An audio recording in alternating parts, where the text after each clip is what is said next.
বিপদ আসলে কোনোভাবেই ছাড়ছে না ডোনাল্ড ট্রাম্পের সরকারকে। ইরান থেকে আবারও কড়া হুঁশিয়ারি বার্তা আসলো। ইরানের সর্বোচ্চ নেতা মোস্তফা খামেনি জানিয়েছেন, আমাদের বিরুদ্ধে যে কোনো আগ্রাসনের জবাব এমনভাবে দেওয়া হবে যা আমেরিকার কল্পনারও বাইরে। এই বক্তব্য শুধু হুমকি নয়, এটি একটা শক্তিশালী বার্তা ইরানের। ইরান কিন্তু আগের মতো এত দুর্বল নয়, সেটা জানেন কিন্তু ডোনাল্ড ট্রাম্পের সরকার। বর্তমানে ইরান এখন বিশ্বের অন্যতম মিসাইল শক্তির অধিকারী। এটা আপনারা এই যুদ্ধ চলা অবস্থায় দেখতে পাচ্ছেন। ইরানকে ধ্বংস করতে চাচ্ছে কেন আমেরিকা এবং ইসরায়েল? তার পিছনে আসল রহস্যটা কী? কেনই বা আমেরিকা আর ইসরায়েল ইরানকে ভয় পাচ্ছে, সেটাই জানবো আজ। বিশ্বের সবচেয়ে শক্তিশালী প্রযুক্তি রয়েছে এখন ইরানের হাতে, যেমন ব্যালিস্টিক মিসাইল, ড্রোন প্রযুক্তি এবং সাইবার যুদ্ধের শক্তি। এতে আমেরিকা এবং ইসরায়েলের জন্য বড় মাথা ব্যথার কারণ হয়ে উঠেছে ইরান।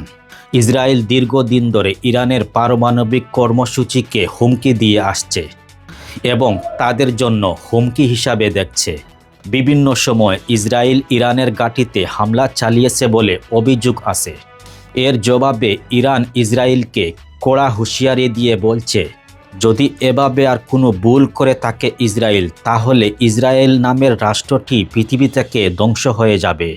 এদিকে চীন এবং রাশিয়া, উত্তর কোরিয়া ইরানকে সবসময় সাপোর্ট দিয়ে আসছে। এই যুদ্ধে ইরান হারবে বলে কোনোভাবেই মনে করছে না বিশেষজ্ঞরা। এই তিন দেশ ইতিমধ্যে জানিয়েছে ইরানকে সহযোগিতা করবে বলে। ইরানের কৌশলের কাছে বারবার ব্যর্থ হতে দেখা যাচ্ছে যুক্তরাষ্ট্রকে। এই যুদ্ধে ইরান এখনও পর্যন্ত শক্ত অবস্থানে রয়েছে। ব্যর্থ হিসাবে দেখা যাচ্ছে যুক্তরাষ্ট্র এবং ইসরায়েলকে। ট্রাম্প সাহেব ভাবছিলেন না যে ইরান এতটুকু শক্তিশালী হয়ে উঠেছে।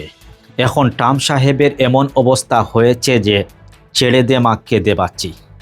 যুদ্ধ শেষও করতে পারছেন না এবং ইরানের সঙ্গে আবার যুদ্ধ করতেও চাচ্ছেন না। এদিকে ইরান কিন্তু যুদ্ধের জন্য সম্পূর্ণ প্রস্তুত এবং যুদ্ধ চালিয়েও যাচ্ছে। বিশেষজ্ঞরা মনে করছেন বিশ্বের সবচেয়ে শক্তিশালী দেশ হিসাবে ঘোষণা পেতে যাচ্ছে ইরান। এই বিষয়ে আপনাদের কি মতামত কমেন্ট করে জানাতে পারেন। ভালো লাগলে ভিডিওতে একটি লাইক দেবেন আর চ্যানেলটি সাবস্ক্রাইব করবেন। ধন্যবাদ।